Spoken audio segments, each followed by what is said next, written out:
Halo, kami dari kelompok B, Soft Skill 4700 akan menjelaskan seputar tentang soft skill, emotional intelligence, dan defense mechanism. Baiklah, tanpa berlama-lama, saya akan menerangkan mengapa soft skill sangat penting bagi suatu individu. Karena manusia merupakan makhluk sosial yang dimana dalam memenuhi kebutuhan hidupnya, mereka membutuhkan soft skill sebagai bentuk menemukan jati diri yang lebih baik, untuk peka terhadap lingkungan sekitar, dan memahami kemampuan yang dimiliki oleh diri sendiri. Dengan kata lain, soft skill sebagai kunci dalam hidup yang lebih baik untuk meningkatkan kualitas masing-masing individu. Tanpa soft skill mungkin akan terjadi ketidakseimbangan antara interaksi yang dijalani sehari-hari, baik dalam dunia kerja maupun dalam lingkungan sekitar. Karena soft skill merupakan peranan penting dalam hidup bermasyarakat dan dalam berorganisasi. Emotional intelligence adalah kemampuan seseorang untuk menggunakan, memberikan respon, dan memahami emosi, baik emosi orang lain maupun emosi diri sendiri, yang juga bertujuan meningkatkan kesehatan fisik dan mental. Seseorang dengan kemampuan emotional intelligence yang baik mampu mengontrol emosi saat marah, peka terhadap perasaan orang lain, penuh perhatian, dan peduli terhadap sesama. Terdapat 5 komponen terkait emotional intelligence. Yang pertama adalah self-awareness. Self-awareness adalah kemampuan untuk dapat memahami dan mengetahui emosi seseorang, serta memahami efek dan tujuan dari emosi tersebut. Berikut adalah role play contoh self-awareness. Ya ampun, banyak banget nyambut jerawat. Kayaknya mau datang bulan deh. Duh, pantesan aja tadi aku juga emosian hari ini. Aduh, banyak banget sih hal-hal yang bikin aku bete hari ini. Pantesan aja hari ini aku bad mood untuk melakukan semua sesuatu. Komponen yang kedua adalah self-regulation. Self-regulation adalah kemampuan untuk mengontrol emosi dalam diri sendiri pada waktu yang sesuai dengan situasinya. Berikut adalah contoh role play self-regulation. Aduh, kesel banget sih sama nih orang. Bisa gak sih seharinya gak kesel? Ya ampun, sabar. Ya ampun, cewek banget sama hidup. Rasanya mau nangis aja. Komponen yang ketiga adalah self-motivation. Self-motivation adalah kemampuan untuk mendorong dan memotivasi diri sendiri untuk menjalankan berbagai macam kegiatan sebagai bentuk optimisme, rasa penasaran, dan keinginan untuk mencapai sesuatu. Berikut adalah contoh role play untuk self-motivation. Ya ampun, padahal gue udah belajar, kok dapet nilai segini ya. Gak apa-apa, nextnya harus bisa lebih bagus lagi. Semangat Bianca.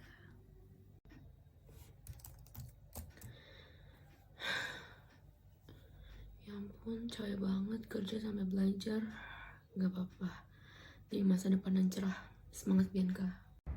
Komponen yang keempat adalah social skill. Social skill adalah kemampuan yang dimiliki seseorang untuk melakukan suatu interaksi dengan sesama dan bagaimana cara mengendalikan interaksi tersebut agar berjalan baik dengan cara memahami lawan bicaranya.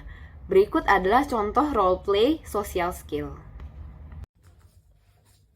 Halo, sorry, boleh kenalan nggak? Nama kamu siapa? Boleh, saya Tiffany. Kalian tau nggak TikTok yang lagi viral ini?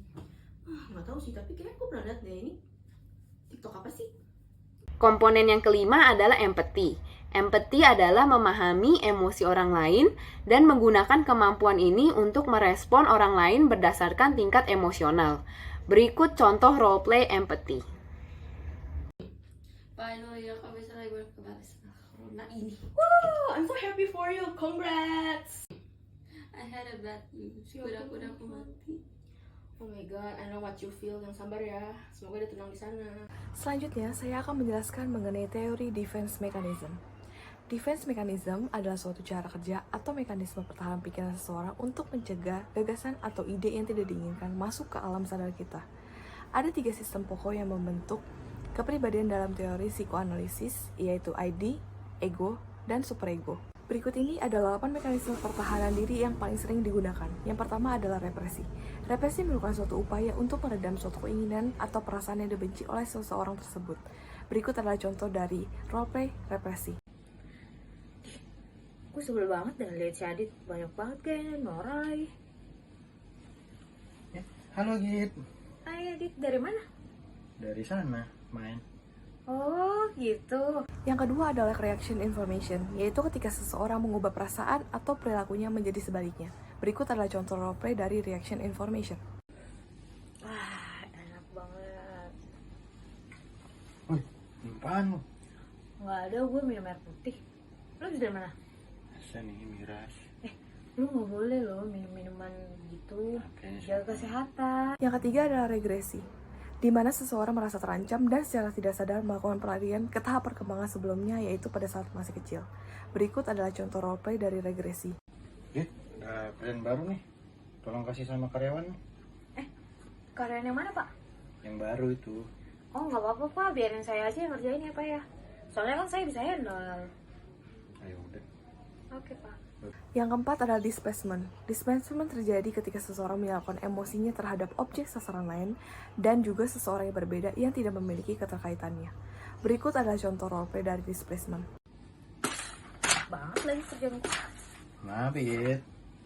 Lu bisa nggak di sini? Sorry. Ganggu tau.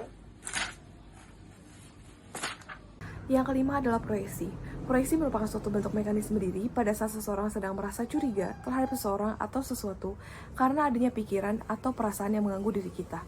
Seringkali kita memproyeksikan suatu hal tersebut menjadi kebalikannya atau biasanya menuduh orang lain. Berikut adalah contoh roleplay dari proyeksi. Aduh, ganteng banget sih. Cie, lu scroll IG-nya dia, profilnya. Enggak, orang dia yang suka sama gua. Masa? Iya, kemarin dia ngejar-ngejar gua malah. Yang keenam adalah sublimasi. Sublimasi merupakan suatu bentuk mekanisme pertahanan diri dengan menyalurkan hal-hal negatif menjadi hal-hal yang positif yang dapat bermanfaat bagi dirinya dan dapat diterima oleh orang lain. Berikut adalah contoh roleplay dari sublimasi. Apaan sih? Orang lu juga batu.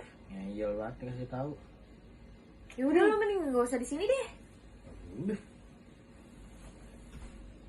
Daripada aku pusing, mending gua denger musik. Yang ketujuh adalah rasionalisasi. Rasionalisasi ini dilakukan seseorang untuk melindungi harga dirinya dan membenarkan diri sendiri yang ditolak. Berikut adalah contoh roleplay dari rasionalisasi. Kenapa datang telat? Maaf Pak, tadi saya terkena macet di jalan. Ya udah. Langsung kerja aja deh. Ya, makasih Pak. Padahal kan gue telat bangun.